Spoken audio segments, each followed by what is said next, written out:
Well, spring is definitely springing out here in the garden. There are many plants that are coming out of dormancy very quickly, and this just happens to be my week of vacation for my birthday on the 11th. So I'm going to try to get as many of my major tasks done this week as I can, and today we're going to prune the persimmons.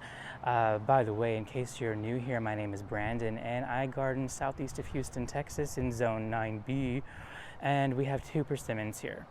We have a Texas persimmon that I purchased sometime last year in the summertime, and we have a Fuyu persimmon. And I think that we've had the Fuyu persimmon for roughly 3 years. So let's take a look at those and what I'm going to do with them today, and get the work done. I'm not in the mood for it, really. I'm recovering on this vacation from work, which has been exhausting me, but I've got stuff to do. So let's take a look first at the Fuyu. So this is Fuyu. We don't really name plants here.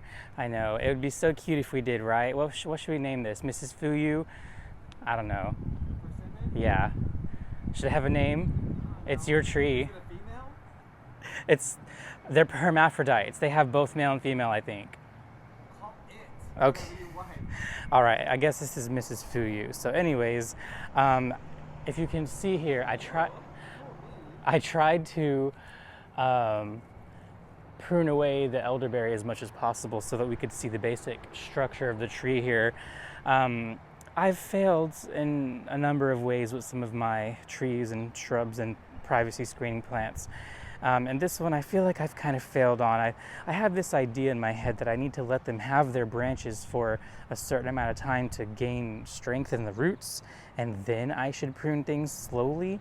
And maybe that's the right way, maybe it's not. I'm not here to prune things for yield or stick to tradition. I'm just doing what I think is best, and a lot of times trying to sculpt trees into something that looks pleasing to me and my eyes. I'm not trying to do things to please anyone else. I had a few comments on one of my last YouTube videos about how to prune the plum tree, and I'm just not interested. You feel free to give the advice, but I know that there's proper pruning advice out there. I'm just doing what makes sense to me and what I want to do.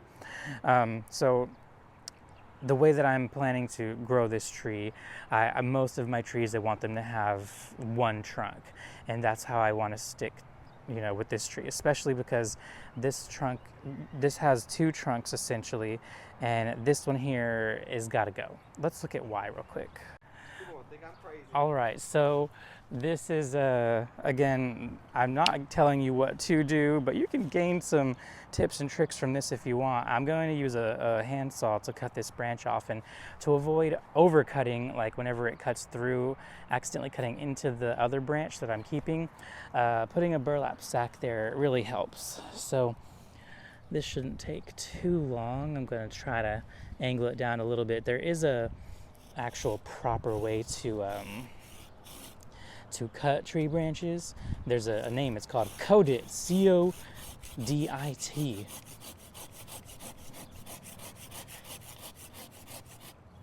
And that's something to do with the branch collar and leaving a certain amount.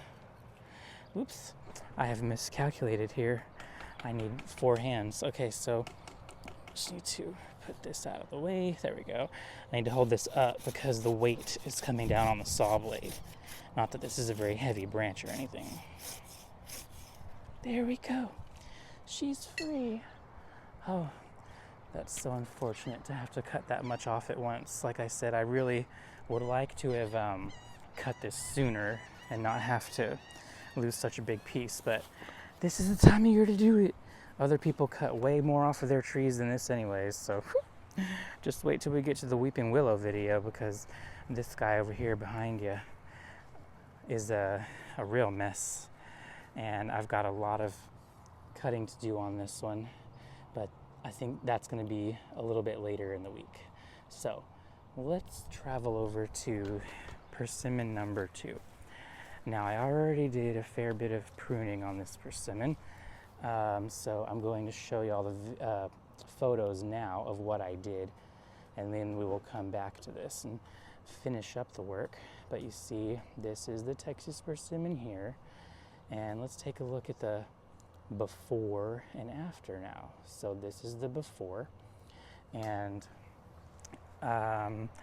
basically it was quite a mess, and I pruned off everything that was really pointing inwards, and I wasn't sure if I was going to let this be a multi-trunk tree, but they are naturally multi-trunk trees where they grow here in Texas, more in central Texas. So I've been thinking about whether or not I should cut off the branch on the left, which will be another trunk, or whether I should let it be a multi-trunk tree. But for now, that's what I did with the pruning. Is I cut off everything in the middle and left these two kind of trunks. And today what I'm going to do is I'm going to try to kind of separate them. So I've got two pieces of the plum actually that I pruned. So these are the really long octopus canes from the plum.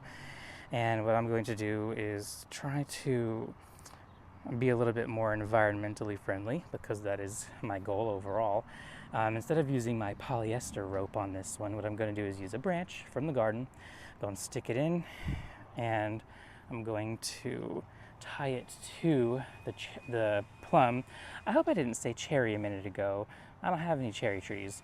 And I'm going to use this as a guide to hold that branch where I want it, because I'll show you real quick what the basic plan is to pull this way if I do leave it as a trunk, and then the other one is probably going to more or less stay where it is. I may use this branch here to cause the trunk to go that way and just prune off everything that's facing this way.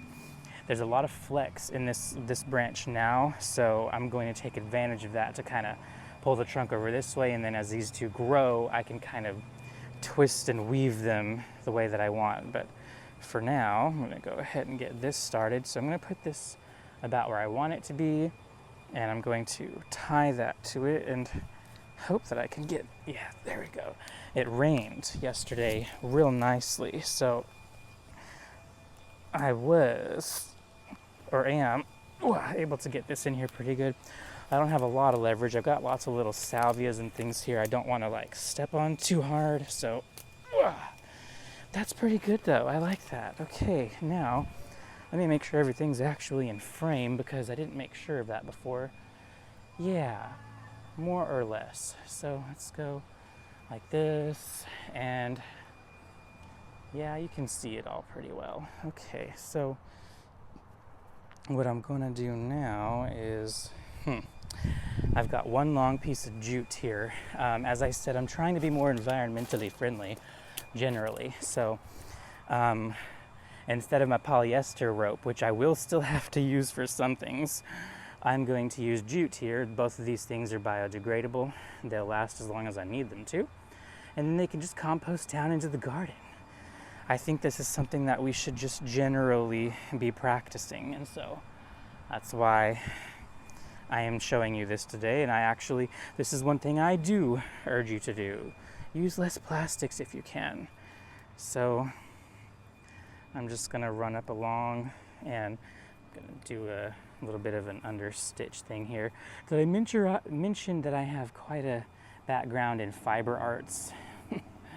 So I sometimes can do some artistic things with weaving and such. I wasn't fully intending to do that here, but in the end, this will probably look a bit artistic.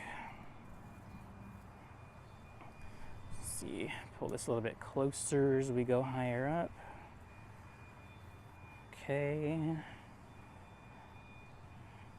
Now, I'm paying attention not to wrap this twine, even though it's biodegradable, not to wrap the twine around in a complete circle around the plant material that's growing. Wouldn't want it to get girdled. That would be awful. All right, and that's pretty much all I can do there. That worked out perfectly. I thought I was going to have to cut that into pieces, and I did not.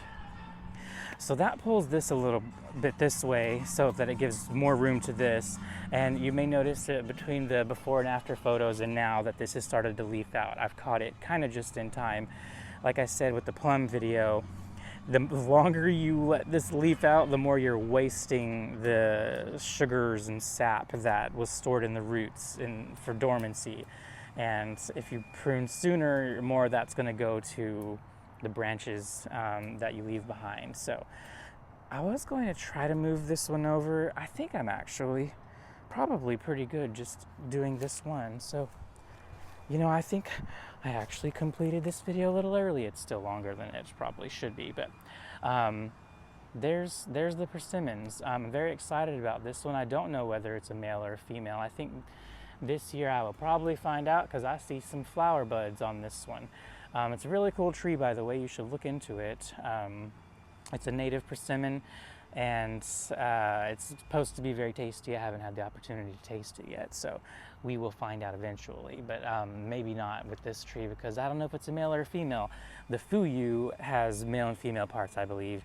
These are male and female on separate trees, so I don't know yet if I have a male or female. It wasn't flowering at the time that I purchased it, but they're very beautiful trees. I bought this mostly for having a native tree in this area for these growing conditions. This is a very sandy, dry, fast draining area of the garden, and so I really wanted some kind of a tree to come up and fill this space. The space has changed a lot over the years, every year that we garden here, and so I wanted something that could be more permanent. Oh, I see a flower here.